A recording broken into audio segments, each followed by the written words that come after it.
Everybody, welcome back to Body Time. Harry McCullough here. We're talking a little safety, roadway safety. It's always a good time of year, but particularly around this time of year when some might have some fog going on, you might have celebrations from Mardi Gras, and you might have different stuff in the roadway. Always a good time to be vigilant when you're on the road. Trooper Ross Brennan is here to talk about the Move Over program. Yeah. Of course, you're the PIO, as a public information officer with the state trooper seat. So we got a couple segments here. We'll talk a little bit about canines, dogs, Mardi Gras, and that kind of stuff. We want to start with the Move Over program, and particularly after an incident that happened around Lafayette on I-49. Yeah, so I think it's a good little refresher. Louisiana, we have a law that requires you to move over if there's an emergency vehicle or even a vehicle that's disabled on the shoulder if you can't move over to the left lane. The AAA actually reports that about 23 roadside workers and first responders a year are killed in incidents where they are struck by a vehicle whenever they're on the shoulder. So typically, it stems from a distracted driver, somebody who's not paying attention. But it's definitely meant to protect the people, not just first responders, but also you have tow truck workers, you have DOTD workers, you have roadway workers. You also, like we said, you got somebody, maybe they're changing a flat tire on the side of the road, right? And they have their flashers on. So it's definitely not fun to be on the side of the road. A lot of times, the car's passing by at 70 miles an hour, if not more, or maybe a few feet away from you, right? So it's definitely not a good place to be on the side of the road. So we just want to make sure that everybody stays safe. And paying attention. You're right. I changed the tire one time on the Chaffalaya Basin, right? You know, and that side right there was real close, and it was on the driver's side. So I was like, have to watch traffic, run over there, do something, then run back, you know. And so if you can get over, but that's particularly now the law, right? Yeah. So it's a law that's been around for at least 50 years now. It can be up to a $200 fine, right? In fact, most states, if actually all states, I'm sorry, have some type of law in place that you have to move over for emergency vehicles. And this is what can happen. I actually have a photo of a state police unit last week that got struck on the I-49 in Lafayette area. Jeez. So he was inside the inside lane. There was some debris in the roadway from a prior crash. He just stopped his unit, and he was still inside of it. Had the lights on. Yeah, lights were on, and he was about to get out the vehicle whenever some person wasn't paying attention ran into the back of his patrol car.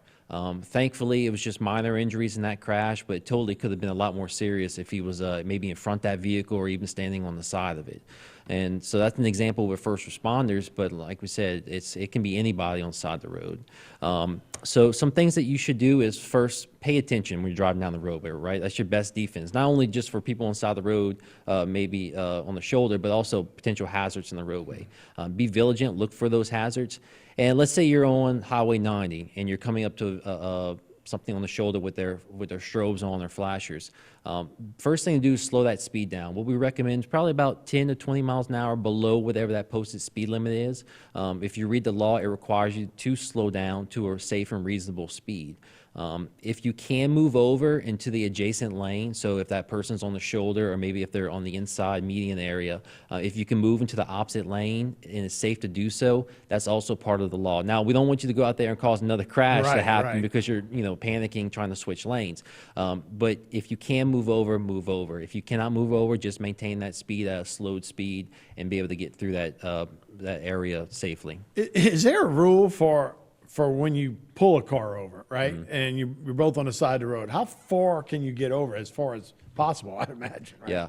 Well, on that note, too, so sometimes we pull people over and I don't know, maybe they just forgot from driver's ed. They want to pull into the inside median of the highway, right? But no, you're supposed to pull over to the right. So yeah, if you are getting pull over to the right shoulder and try to get over as far as you can. That way it just makes it safe, not only for the trooper or whoever, the deputy, the police officer on the side of the road, but also you. At least with state police, we do get that driver out of the vehicle. We actually to step out. And so it's just a lot safer for everybody to be as far away from the roadway as we can. Yeah, and you try and get on the other side and have some protection there as well. Yeah, so you don't want to be sitting there as well. So we're at that time of year where it is kind of, we had some fog last night. That's always important. Any tips on driving in those situations? So if you're ever in a situation where visibility is reduced, make sure that you have your headlights on, whether that's heavy fog or rain. I know there's a lot of people that think that they're being safe by having those flashers on, but that can actually cause more confusion on the roadway. You might be driving down the road and you see flashers. Is that car on a roadway? Is it on a shoulder? You don't really know what's happening. And sometimes too with cars, whenever you have the flashers on, the brake lights don't really function like they do, or maybe the turn signals don't function because it's the primary is the flashers. So if you are in limited visibility, make sure that your headlights are on, especially in fog. Make sure that your brights aren't on, because what can happen is not only it can distract other drivers, but that extra light can actually be refracted back into the driver's eyes, and it just causes a little bit more blindness for that person behind the wheel if those brights are on. So the same thing when it's thunderstorms as well as fog, right? Exactly. So it might be the daytime, but make sure you have your headlights on. Also, make sure that sometimes with cars, they have automatic headlights. You might have to manually flip that switch to turn the headlights on. And then sometimes with these modern cars, they have those LED daytime running lights. The only problem with those is it only illuminates those front headlights. The rear tail lights are not illuminated with just the running lights on. So you might have somebody who's coming up behind you may not see your vehicle in heavy fog until it's too late. So it's always best just make sure those headlights are actually on.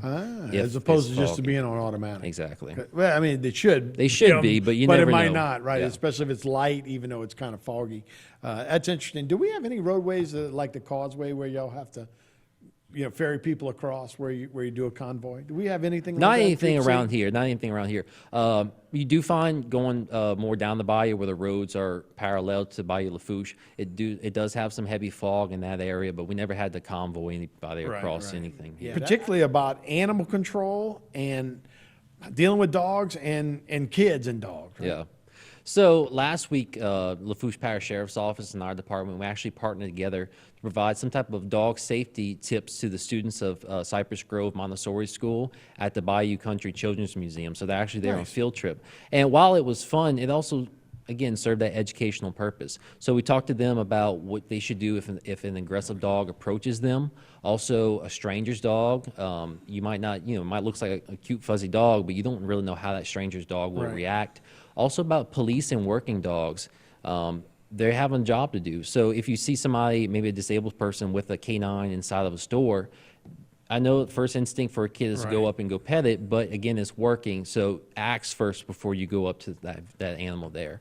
Lafourche Sheriff's Office and us, we also had our canines out there. So we did a demonstration for the kids to see how those dogs look for narcotics. So we explained to them different roles that dogs have within state police, but also cadaver dogs looking for victims inside of like whether hurricane or tornadoes, dogs that are used, again, like we said, service animals, police fields, just different things that a dog can be used for. No, it's spectacular, man. Their nose is unbelievable, and they do a lot of good work, and they're treated just like a member of the employment, right? For sure. They're officers, right? Yeah, yeah. Yeah. So that's great. So we talked about kids with canines, but let's talk about kids as we get ready for the Mardi Gras season. Yeah. And this is always crowds, big crowds, floats, people that you don't know. It's a time to be vigilant, I would think. Huh? For sure, most definitely, right? And so we want people to go out there and have a good time, but we want them to do it safely. So one thing to be mindful of with kids around these floats is maybe they want to dart out in front, maybe try to cross from one side to go see some friends on the other side. Sometimes that's not the best thing to do, right? They have those barriers there for a reason. These big floats, they can't stop on a dime, and God forbid a kid trips and falls in front of a float and they can get run over. We've seen incidents like that before across the state.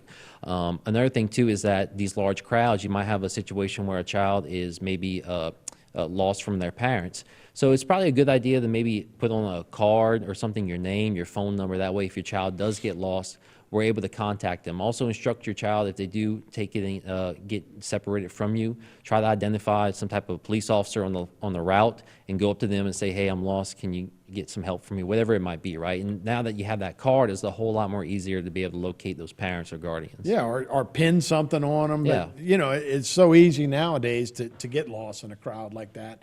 And people are watching a float go by and then not maybe watching what happens to your child, and they may be following the float, So it can easily happen, and maybe, like I say, pin something on them or put something in their pocket where they can hand that to a Yeah. person. You And know? also, just for the adults too, just be aware of your surroundings too on these parade routes.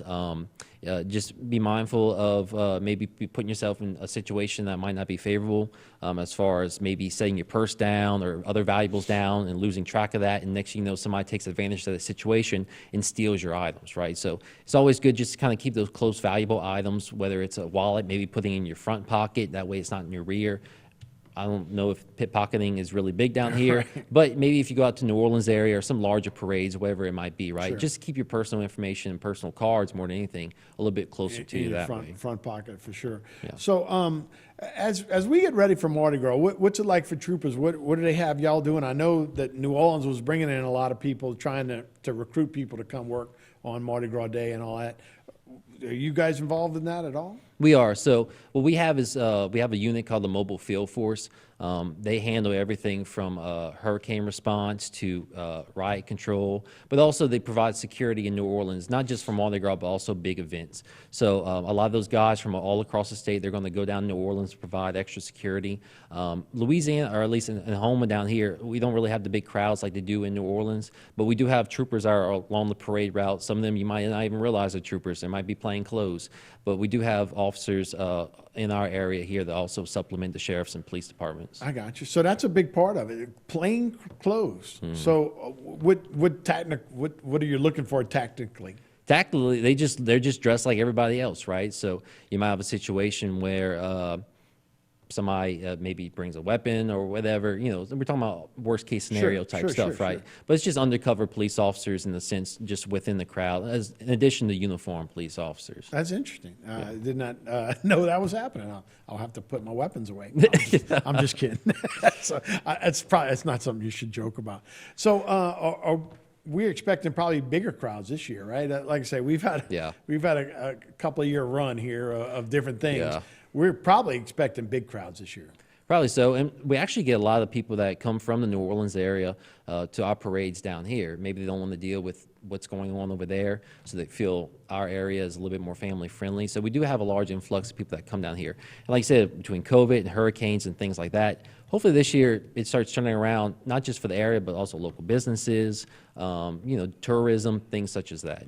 And look, there will be a lot of people on the road, and a lot of people be partying early. So I guess that's part of your deal too, is don't get behind the wheel of a car. Exactly. If you plan to consume any type of alcohol or some type of substance that causes impairment, please have some type of designated driver or an alternative ride to get home. And your alternative ride to get home shouldn't be whoever's the least drunk amongst your people, right? It has to be a sober driver. It's just it's not worth maybe ruining your life or an innocent person's life just because you maybe didn't pre-plan good enough. Yeah, we started the show talking about move over, but look, when people are driving home and the parade left and everybody starts going, there's a lot of people along both sides of the highway that you got to be real careful, and you just can't be too careful. Exactly. Really. All right, Ross, I appreciate it, man. Thanks for the update, and those are all good tips. All right, we'll be right back with more Bite Time right after this.